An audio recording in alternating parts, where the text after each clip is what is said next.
Studio, we welcome now Congressman Mike Ezell. He represents Mississippi's 4th Congressional District. Hey, Congressman, how are you today, sir?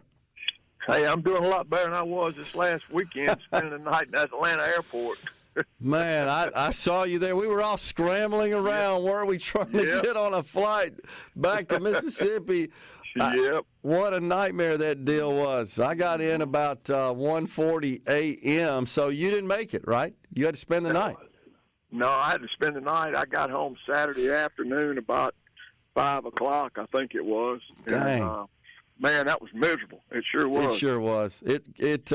The convention was fantastic, but that was not a happy ending on that day when we woke up to learn about this CrowdStrike disaster that was crippling all the airlines. Not a good deal. It was a mess. That's for sure. I think some of it's still going on. It sure is, and now there's calls for investigations into Delta in particular, which was the most affected. And so folks are looking for some answers there, and that's fine. Yeah. They'll recover from this and make some changes, figure it out. But up there in D.C., wow, you guys had some hearings. That was rather fiery.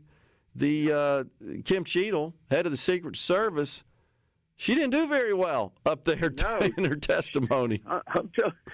She didn't do very well at all. I'm telling you, it's pretty obvious that she hadn't been keeping up with anything going on. As far as the latest, things to protect somebody. Pretty basic beginning operations for a new agent. She didn't even have that. Yeah. So, I mean, as a person with experience in law enforcement, Congressman, surely you've seen just all kinds of missteps throughout this whole process. I mean, I think all Americans are just stunned at this. Everybody is, because, everybody looks at the Secret Service as being the, top of the food chain for protection services. They train, they teach, they've got all this years of experience going back, years and decades for protecting dignitaries from around the world. And to let this happen, I mean, it was a basic total catastrophe from the very beginning. Obviously, there was so many problems there with communications and with command posts, who's supposed to do what. And, that's something you don't take lightly. You can't take any chances with something like this, especially with a former president that's been, through so many things over the last few years. And, death threats made to him. You got to be at the very top of your game when you're doing this, and that did not happen at the rally. Man, it's just amazing. And, my sense of it was that it even shook the Democrats. I mean, they're, of course, no fans of Mr. Trump, but I think they saw here, well, this could happen to one of us. This could happen to Joe Biden or whomever a Democrat president may be, that we can't operate with such an incompetent level here within the Secret Service. 100%. I'll tell you this, too. If you saw, she got this appointment. I don't know a lot about her background, but she spent some time in the Secret Service. And it just shows you the problems we have with appointing political appointees who have no business being in charge of the Secret Service or whatever other agency they've been appointed to be in charge of, with little to no experience as to how to even do the job, other than being politically connected, knowing the right people, and getting a job that you have absolutely no business being at the top of the food chain, running the agency. Well, I think it's fair to say incompetence is one thing when you're talking about a desk job, buried in the bureaucracy, but it's another thing when you're talking about running the Secret Service. It literally is a matter of life and death. Oh, and that's it. They cannot fail. When they fail, we see these things happening. And, the tragedy here is that, some innocent people lost their lives. Yeah. We nearly lost the president. And I tell you, you just run out of words to say as to how bad of a job they did. And she couldn't answer the basic questions. I think that's what did her in, honestly. I think at that point, it was almost like she just didn't want to go through all the details, which would have exposed her further, and probably had in the back of her mind, I'm just going to sit here and endure this drubbing, and then I'm just going to get out. Yep, you're exactly right. And, early on, some of the statements she made, it was obvious she had absolutely no knowledge of the scene out there, talking about, the slanted roof and we can't put people up there. We train for every scenario.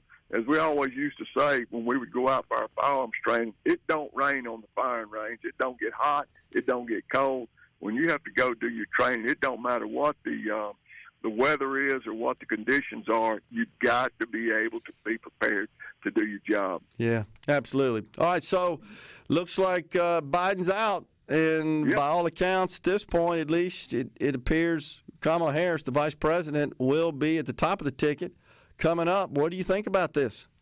Well, I'll tell you this. I would have rather we had went it head-to-head with Biden. I'll just be quite honest with you. Yeah. But I think that we're still going to prevail as the Republican Party. I believe Trump's going to win. I think, she's going to get a boost here for the next few weeks. Everybody hoorah-rah. But I think in the long run, it's going to come out she's not able to do this job. She couldn't be the border czar. She can't be vice president. It'll come out. It's just a matter of time. Well, do you feel like I haven't heard a whole lot from Mr. Trump other than, I think we need to have a debate. Do you feel like the Trump campaign is putting their strategy together and just kind of waiting to release that and go full force? Yeah, I figure they're looking at all their options. They've got all their teams in place to figure out how they're going to approach this so that we can be victorious in November. It's going to be, like I say, when we were up there, you remember what Governor Reeves was saying, we're on a high right now. We're doing really good, but we can't take anything for granted. Yeah. And I believe they're working on their strategy. Yeah, I think that's absolutely right. Speaking of which, that was a great time. I enjoyed being with you up there. Yes, sir. That was a lot of fun. That's the first time I'd ever been to one of those things. And, it's kind of like what we got to talk about. We only see people at funerals and these public events, so we got to do a better job. Yeah. We got to do a better job at that. I agree. I mean, because in addition to being at the convention, all the little social events, the receptions and so forth, where we got to just talk, socially engage with each other. That was a lot of fun. I thoroughly enjoyed that. I had a great time. Got to see some old friends and meet some new friends. It was really, really nice. And the weather was great. Yeah. One night it was 59 degrees, and I called home. I said, it's 59 degrees. Hey. It was awesome. So what's cooking in the house? What are you guys working on these days other than these hearings? Well, I just had a Coast Guard hearing just a few minutes ago. We're building Coast Guard cutters down in Pascagoula. Yeah. Talking about the ice cutter. We hadn't built an ice cutter since the 70s. Wow. In the country. So we're building a new ice cutter down in Pascagoula at Bollinger Marine. I just had that hearing with the Admiral of the Coast Guard. We got Netanyahu's going to be here today, so looking forward to seeing him. And, we'll just keep on trucking, with this thing with the Secret Service. And, we keep getting information. We're just going to keep digging into it. Yeah, I just saw that report just crossed that a number of lawmakers on both sides of the Capitol are boycotting Netanyahu. Oh, come on. Well, I'll tell you, I'll be sitting here watching him. I'll tell you, I have great respect for him and our support for Israel, and I'll continue to do that. I can't see why somebody would boycott the man coming here for defending his country. I know. If somebody would have done that to us, they would have been Katie bar the door. Yeah. We wouldn't have let up until we finished the job.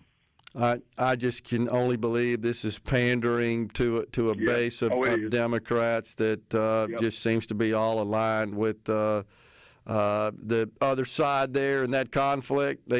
I don't understand the contempt for Israel, but they have it. No. But it includes Dick Durbin, Nancy Pelosi, AOC. Almost all are Democrats. They oppose his handling of the war in Gaza. And Durbin even issued a statement. He says he's not going to stand and cheer for Netanyahu. Unbelievable. We need these people to be our friend, man. No. That is our only big ally, really, truly, really ally over there.